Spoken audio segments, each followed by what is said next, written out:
How to create Facebook page is a full guide video. All right. So firstly, what you have to do is go on your settings. So click on the menu all the way to your right corner.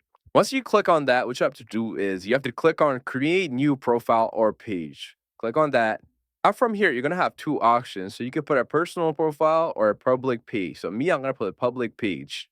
So right here, you have two options. One is personal profile and another one is public page. Once you click on public page, you have to click on next. Once you click on next, you have to click on get started.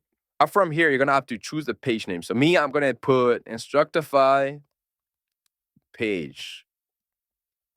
Instructify page. Very nice. Once you do that, just click on next. From here, you could choose whatever you want. So me, I'm just gonna put like a brand, whatever, it doesn't matter. Return, create. It's gonna take a while to load. All right, once it loads, you can put everything you want. So your address, your whatever you want, your bio, everything you want. Then once you're done, you can click on always open, whatever you could choose. Now from here, I have to put whatever you want. Then once you do that, if you're gonna have an option right here, it's gonna say next. You're just gonna fill out everything, and that's how you create a Facebook page on your phone. It's a full guide video. If this video helped, make sure you like, subscribe, and leave a comment down below if you guys need any help in the comment section.